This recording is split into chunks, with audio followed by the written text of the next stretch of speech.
हमारा solar module. ठीक है, ये मोनोपर्क है और हाफ कट सेल है। ये हाफ कट सेल क्यों है? नॉर्मली हमारे मॉड्यूल जो आते हैं हाफ कट सेल, इसीलिए कट किया है इसको, सेल को। ये पूरा एक सेल रहता है, इसको अभी कट कर दिया है। तो इससे क्या होगा कि आपका ये बस बार पहले ही ना ऊपर फैलने की जंक्शन आता था, अभी बस बार इसके डिवाइड कर दिए हैं। तो इसके कारण क्या होता है ना, मॉड्यूल के एक पोर्शन में भी शैडो आता है, तो इसका नीचे वाला पोर्शन आपको आधा पावर जनरेट करके देता है। इसीलिए ये हाफ कट सेल मॉड्यूल है। इसका टेक्नोलॉजी ये मोनोपर्क है, पैचुएटेड इमिटर्स रेयर सेल। मतलब ये बैक साइड से भी आपको जो स्कैटर्ड, मतलब जो अभी ये फ्रंट साइड है, यहाँ से जो इरेडिएशन होंगे ये आपके री रिफ्लेक्ट होंगे, जमीन के ऊपर जाएंगे, फिर यहाँ से जो पोर्शन है यहाँ से री रिफ्लेक्ट होके ये बैक साइड से भी आपको जनरेशन देते हैं। इसी के कारण अपना इफिशियंसी थोड़ा सा 2 या 3% से बढ़ जाता है। इसीलिए ये मॉडल का एडवांटेज है कि नॉर्मली हम अभी जो आरसीसी टेरेस होते हैं, कोई लोग उसको वाइट टाइल्स या वाइट पेंट करके उसका जो जनरेशन एक्स्ट्रा लेने के लिए ये टेक्नोलॉजी के मॉडल भी हम अभी यूज कर रहे हैं। तो अभी इसमें क्या होता है ना, ये इसके जंक्शन बॉक्स आ गए, ये पॉजिटिव और निगेटिव होता है।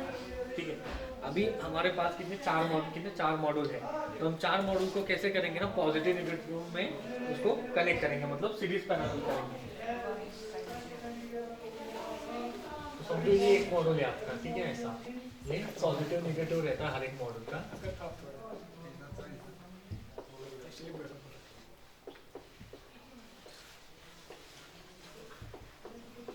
ठीक है, तो ये कभी भी कैसे होता है ना, ये पॉजिटिव निगेटिव को यहाँ से आपका एक पॉजिटिव निकला, यहाँ से आपका एक निगेटिव निकला,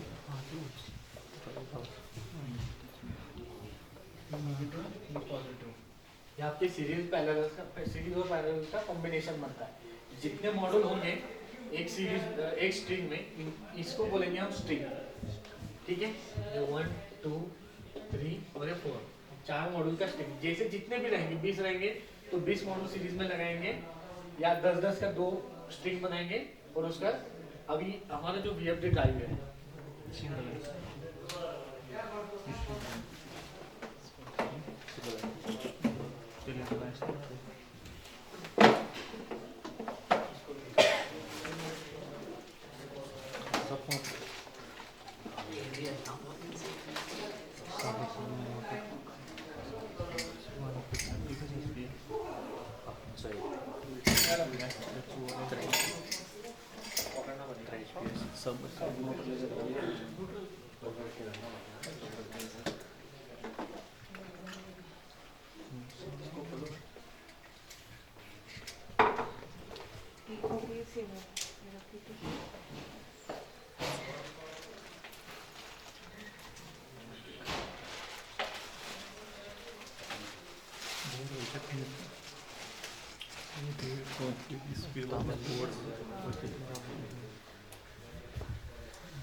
दोनों टिक बता देता हूँ। ये सोलर मॉड्यूल हो गया, ये हो गया हमारा सबमर्सिबल पंप। ठीक है, ये है कंट्रोलर, जिसको VFD ड्राइव भी हम बोलते हैं।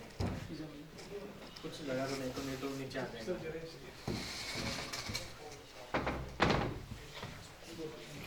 ठीक है, तो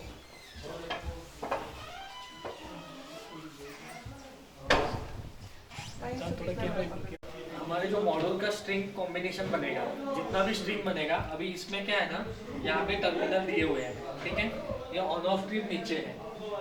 तो यहाँ पे क्या करेंगे, ग्रिड, अभी सोलर पंप हमें कंप्लीटली सोलर पे चलाना है, तो हम यहाँ पे DC का सप्लाई लिखा हुआ है, ये DC यहाँ पे देंगे। और ये जो पंप का ROI भी न्यूट्रल है। ठीक है, ये ROI भी न्यूट्रल, मतलब आपका फ्री वायर, ये एक अर्थिंग का रहता है। तो ये यहाँ पे कनेक्ट हो जाएगा। ये जो दिया है ये ऑन ऑफ ट्रिप का है, इसको हम सेंसर भी कनेक्ट करेंगे। और ये जो लास्ट में दिया है ये सेंसर रहेगा, सेंसर का टर्मिनल ब्लॉक है। पानी का सपोज हमने टैंक भी चेक करना है, तो टैंक में पानी कितना भर गया तो हमें चेक करना रहता है, तो ऑटोमेटिकली यहाँ पे सेंस करके हमें इसका IoT बेस्ड डिवाइस इंस्टॉल करके इसका भी नोटिफिकेशन मिल सकता है। तो अभी हम क्या करेंगे, जो स्ट्रिंग का केबल आएगा DC साइड से, DC साइड यहाँ पे इनपुट करेंगे और पंप को यहाँ से पावर देंगे। जैसे ही सोलर हम स्टार्ट हो जाएगा, जैसे सनराइज होगा, ऑटोमेटिकली आपका डीसी जनरेट करना स्टार्ट हो जाएगा, वो पावर वीएफडी को जाएगा, वीएफडी उसको कन्वर्ट करके पंप को स्टार्ट करेगा। ठीक है, पंप को स्टार्ट करने के लिए ये सेंसर यहाँ से भी आप उसको IoT बेस पे ले सकते हो, वहाँ से आपको ऑन ऑफ स्विच जो भी moisture content, temperature, humidity check करके इसको हम ऑपरेट करके एप्लीकेशन बेस से भी इसको ऑन ऑफ कर सकते हैं। तो ये हमारा जो पंप है ये पानी के अंदर रहेगा। सपोज हमारा बोरवेल है, तो बोरवेल में हम यहाँ से इसको रस्सी से ऐसे बांध के इसको नीचे छोड़ देते हैं और इसको टायर ऊपर कर देते हैं, तो ये पानी में रहता है। तो ये सबमर्सिबल पंप है हमारा। तो ये पंप हो गया, ये आपका वीएफडी ड्राइव हो गया, ये आपका सोलर मॉडल हो गया। ठीक है, तो इसमें आपको कुछ कंसर्न या आपको समझना इसका कोई और प्रिंसिपल, तो ये मेन तो इसका कंपोनेंट है और उसका प्रिंसिपल ऐसे होता है। तो ये वीएफडी ड्राइव होता है, इसमें इसके इलेक्ट्रॉनिक्स कंपोनेंट है, इसका डिस्प्ले है, यहाँ पे आप इसको मैनुअली भी ऑपरेट कर सकते हो। आप अभी बहुत सारे लोग अभी जो कुसुम योजना के अंतर्गत जो भी पंप मिल रहा है इसमें हमें कोई IoT नहीं मिल रहा है, इसको हमें मैनुअली ऑपरेट करना पड़ता है। तो मैनुअली ऑपरेट कर सकते हैं। नीचे ये जो देख रहे हैं ये ऑन ऑफ बटन है इसका।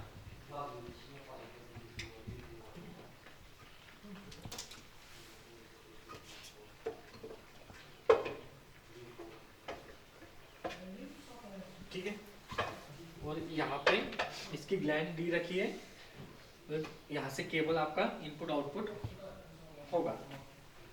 अब ये मॉड्यूल कैसे हम इसको माउंटिंग कैसे करेंगे, मैंने PPT में दिखाया था आपको कि इसका मॉड्यूल माउंटिंग स्ट्रक्चर आता है।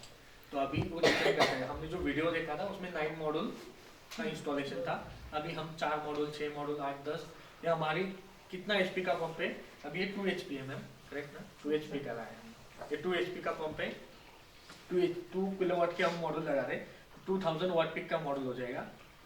कितना वाट पिक का होता है ना, 500 550 का है, तो मतलब अपना ये 22.2 का ही कैपेसिटी हो गया मॉडल का। तो 2.2 किलोवाट का हमारा मॉडल है, उसके अगेंस्ट हम 2 HP का पंप चला रहे हैं। VFD ड्राइव दे रखा है हमने, VFD ड्राइव का स्पेसिफिकेशन भी लिखा है, इसका मैनुअल भी आता है, उसके ऊपर इसका वायरिंग सब कुछ मेंशन है। तो ये जो इसका मॉडल माउंटिंग स्ट्रक्चर रहेगा वो सिंगल पोल रहेगा, उसको हमें चाहिए वैसे हम उसको सीजनल टिल्ट भी कर सकते हैं, उसको रोटेशन का भी हमारा जैसे वो हमारे ऊपर है कि हमें कैसे कस्टमाइज करना है, जितना लैटिट्यूड है उसके अकॉर्डिंग उसका टिल्ट एंगल ले लेते हैं और ये मॉडल को उसके ऊपर फिक्स कर देंगे। सर अगर मतलब ये 2.2 किलोवाट और वहाँ से 2 है तो वॉट पीक दिखा रहा है। हाँ ये वॉट पीक तो ऑब्वियसली उससे कम ही होगा। हाँ ये तो कम ही है, बट ये कैसा है हम ज़्यादा इसीलिए रखते हैं ना कि मॉडल का कैसा है ना, ये STC कंडीशन पे होता है, स्टैंडर्ड स्टेट कंडीशन। तो जब हम लैब में इसको टेस्ट करते हैं तो इसका वॉट पीक अभी 550 दिख रहा है, बट हम जब एम्बिएंट में आते हैं, एक्चुअल फील्ड पे आते हैं, तो STC कंडीशन है 25 डिग्री एम्बिएंट पे मतलब 1000 वाट पर मीटर स्क्वायर के रेडिएशन पे उसको टेस्ट करते हैं। अभी जब हम फील्ड पे आते हैं तो आपका एम्बिएंट बढ़ जाता है, टेम्परेचर अलग आ जाता है, तो उस केस में ये मॉडल जो 550 का है ये 550 कभी नहीं होता है। तो that is the reason only कि हम रूफटॉप एंड ग्राउंड माउंट में भी ओवरलोडिंग करते हैं। कभी 100 किलोवाट का इन्वर्टर होता है तो उसको हम 120 किलोवाट का DC लगाते हैं। दैट इज द रीजन कि हम इसको DC साइड में ज़्यादा लोड करते हैं, जबकि हम प्रॉपर उसको 100 किलोवाट वहाँ से पावर ले सके। तो यही रीज़न होता है, क्योंकि ये STC कंडीशन पे लैब टेस्टेड होते हैं, और ये जो आपको 550 दिखा रहा है ये लैब का वॉट पीक है। जब एक्चुअल में आता है तो टेम्परेचर और बाहर के वेदर के कारण उसका वॉट पीक है वो कम हो जाता है। ठीक है, कल हमारा मैम इसका कल इंस्टॉलेशन करके आपको प्रॉपर ये दिखाया जाएगा कि कैसे होगा। और यहाँ पे हम पानी का भी वेल में डालने वाले हैं ना टैंक में, तो आपको प्रॉपरली दिख जाएगा कि यहाँ से पानी कैसे निकलेगा इससे। ठीक है, बस IoT नहीं करेंगे हम, IoT ये उसके लिए सेंसर्स वगैरह वो अलग से हमें प्रोवाइड करना पड़ेगा, बट आपको ये तो पता चलेगा कि हम solar system, solar water pump कैसे ऑपरेट करेंगे और उसके कंपोनेंट कैसे वर्क करेंगे। सर वो जो सबमर्सिबल पंप है वो हमेशा मतलब पानी के अंदर ही हाँ, लेकिन स्ट्रेट फ्लैट पोजीशन में मतलब हमेशा स्ट्रेट ही डालेंगे उसको, हाँ, अगर इसकी मतलब पोजीशन चेंज होगी तो उससे कुछ नहीं ऐसे कुछ नहीं होगा। सर मतलब अगर ये सीधे हॉरिजॉन्टल हो जाते हैं नहीं हॉरिजॉन्टल रहेगा मतलब क्या रहेगा उसमें पानी का जो कितना है पानी आपके इसमें अभी वर्टिकल डाल रहे हो और आप पानी आधा ही रखोगे तो हाँ। वर्क नहीं करेगा पंप आपका डैमेज हो सकता है। तो मतलब हॉरिजॉन्टल भी रख सकते हैं। हाँ रख सकते हैं इसको बट एकदम से इसको एकदम ड्राई में ये ऑपरेट करोगे तो ये जल जाएगा फिर आपको वापस से पूरा बाहर निकाल के इसका मेंटेनेंस करना पड़ेगा। फिर मेंटेनेंस करने के लिए यहाँ पे आपको स्किल्ड लेबर या मैन पावर मिलता है रिपेयरिंग के लिए तो ओके अदरवाइज आपका उतना डाउन टाइम मतलब शट डाउन मिलेगा आपका उसका यूज ही नहीं रहेगा आपका उतना वेस्ट होगा। सरफेस पंप के लिए भी सेम वीएफडी आता है। यस वीएफडी सबके लिए सेम आता है। वीएफडी में कोई ऐसा चेंजेस नहीं होता है ये नॉर्मली सबके लिए सेम आता है। इसमें कोई कंपोनेंट चेंज नहीं होता है बस आपको सेंसर्स ऐड करने हैं तो यहाँ से इसका वायरिंग होगा इसके टर्मिनल वो ऑलरेडी से दे रखते हैं हमें तो टर्मिनल से हम सेंसर को ऑपरेट कर सकते हैं। और SCADA सिस्टम है IoT से इसी से हम वाईफाई बेस जो मॉड MCU का मैंने आपको जो दिखाया था वो वहाँ से हम उसको कनेक्ट करके ऐप के बेसिस पे इसको ऑन ऑफ ट्रिप भी कर सकते हैं जैसे चाहिए। तो this is the basic principle of solar water pumping system. कुछ डाउट हो तो आप पूछ सकते हैं। सर और इसमें कैसे पता चलेगा पॉजिटिव कौन सा और नेगेटिव कौन सा? लिखा होता है इसमें ये मेल फीमेल ही होता है इसमें ये पॉजिटिव है वो निगेटिव है आपका वो एक दूसरे को कनेक्ट करना है उसको सीरीज में बनेगा और जो हम जाके यहाँ पे आएंगे वो पैरेलल हो जाता है। सर अगर इसमें शॉर्ट होगा पॉजिटिव और नेगेटिव में अगर शॉर्ट होगा कभी आपस में इसमें क्या होगा? मतलब शॉर्ट होगा मतलब अगर पॉजिटिव और नेगेटिव टर्मिनल कभी मिल जाएंगे आपस में हाँ तो फिर वो उड़ जाएगा आपका कनेक्टर सारा पैनल कनेक्टर उठ जाएगा कि सारा नहीं पैनल में नहीं आएगा वो बस बार है ना यहाँ पे आपको रजिस्ट कर देगा वहाँ से वो फिर नया लगाना है वहाँ पे। हाँ ये चेंज करना पड़ेगा आपको। कहीं पे भी आप देखते हो कोई भी अपना केबल ले लो उसको लगा के देखते घर में बचपन में छोटा मोटा एक्सपेरिमेंट करके देखते तो स्पार्किंग आ जाता था सेम कॉन्सेप्ट होता है।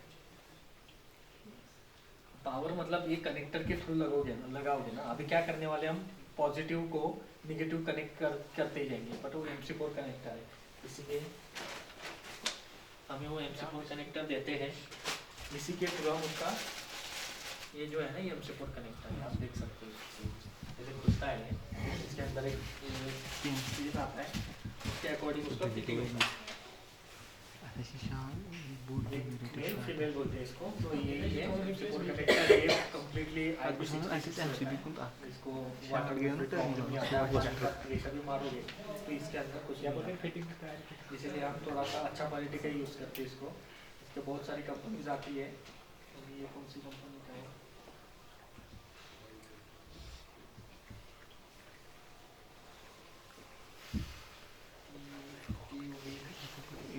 और बोलते तो ये यहाँ पे इसका प्लस माइनस का मार्किंग होता है इसको MC4 कनेक्ट करना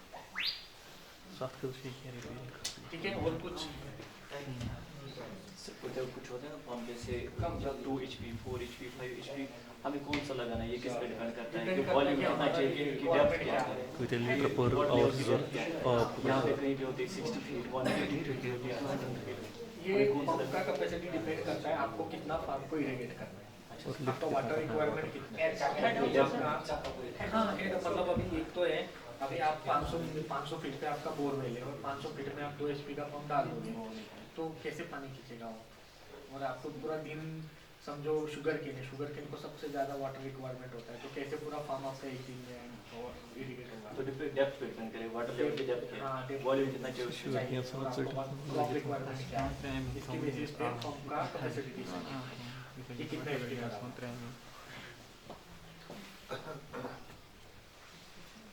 तो ये रिपेयर करने के लिए कोई प्रोविजन जैसा आपने बोला ये टर्मिनल हटाना पड़ेगा इसमें कुछ रिपेयरिंग का इशू आता है ना मतलब मॉडल में रिपेयरिंग इतना इजी नहीं रहता है मॉडल से इसमें रहेगा तो हम वो कर सकते हैं मॉडल में कुछ करना है तो क्वाइट डिफिकल्ट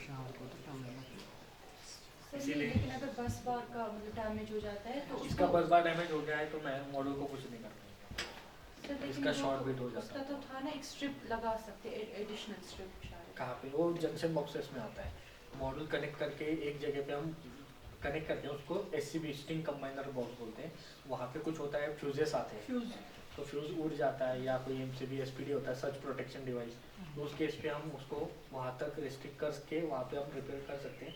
मॉडल लेवल में कुछ भी हो जाता है, इसका सेल व्हील डैमेज हो जाता है, इसमें हॉटस्पॉट हो जाते हैं, तो हम मॉडल रिप्लेसमेंट ही करना पड़ता है, उसको कोई रिपेयर मेंटेनेंस नहीं होता है।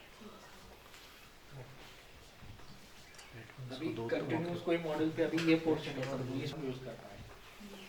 सर ये हाफ कट में आता है, दैट मीन्स अगर उसका हाफ एग्जांपल के लिए हाफ पोर्शन शैडो के अंडर तो आएगा, आधा दैट मीन्स तो ये वाला पूरा दे देगा एंड वो वाला बिल्कुल नहीं देगा। हाफ में ही आएगा उसका। ओके, इसलिए हाफ कट सेल है ये, इसका अरेंजमेंट ही वैसे किया है। Normal पहले में तो- क्या आता था ना, जो पहले के मॉडल थे तो इधर उनका बस बार आता था, तो सेंट्रलाइज बस बार सिस्टम था, डायोड उसके सेंट्रल में आते थे। अभी इन्होंने क्या कर दिया, एक ही सेल को दो में डिवाइड कर दिया और बस बार का सिस्टम है ना ऐसे दो दो अलग अलग कर दिया यहाँ पे। तो इसके वजह से हम हाफ तो यूज कर पा रहे हैं, जो कि जब पहले हमें 0 मिलता था, अभी आपको 50% तो भी पावर मिलेगा।